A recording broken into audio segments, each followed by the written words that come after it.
Recruits के ऊपर लागू होगा, ना कि आपके ऊपर। तो ये आपकी एक बहुत अच्छी बात है। आज काफ़ी कुछ डेवलपमेंट आपके फेवर में हुई है। सच जो है सामने आया है कि आप सिर्फ वॉलंटियर होम गार्ड नहीं हो, आप वर्कर हो, वर्कर का काम करते हो, ठीक है।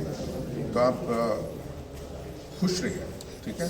तो क्या सर, जैसे अभी हम एज ए जैसे कर्मचारी या वर्कर की तरह जैसे हम ड्यूटी करते हैं, हम हर तरह की ड्यूटी करते हैं सब, जैसे हम पियोन की भी ड्यूटी करते हैं, हम जो है ड्राइवर की ड्यूटी करते हैं, हम जो है डाक लाने ले जाने की, क्लर्क की, GPS signal lost. और डाटा एंट्री की भी ऑफिसों में ड्यूटी करते हैं, ऑफिसों में पियोन की भी ड्यूटी करते हैं। तो क्या हमारे पर जैसे कोर्ट ने माना है कि हम एज ए वर्कर हैं, तो हम उसी दिशा में हैं कि आपके ऊपर आपका जो ये एक्ट है, बॉम्बे एक्ट, जी ये लागू नहीं होता है।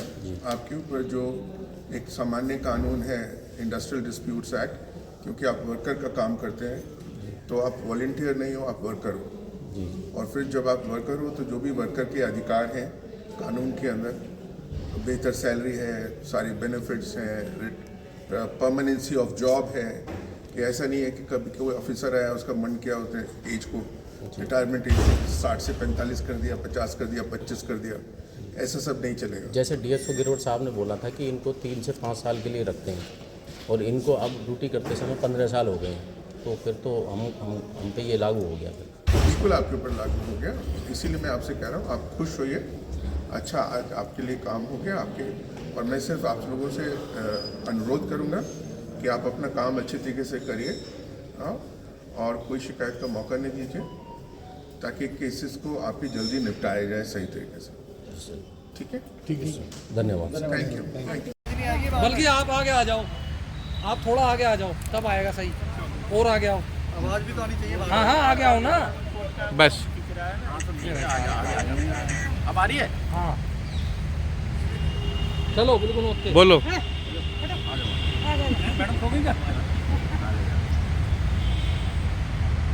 सभी साथियों को नमस्कार। मैं मिशन सेवा 60 साल टीम से विजय आप सबके सामने ये बताना चाहता हूँ कि आज हमारी राउज एवेन्यू कोर्ट में तारीख थी इंडस्ट्रियल डिस्प्यूट ट्रिब्यूनल कोर्ट 1 में, जहाँ पर हमारी सुनवाई हुई, जहाँ पे हमने बात रखी कि हमें 12 से 15 साल या हमें लगातार ड्यूटी करते हुए काफ़ी समय हो चुका है। और जज साहब ने पूछा कि आप क्या क्या काम करते हो, तो वहाँ हमने बताया कि हम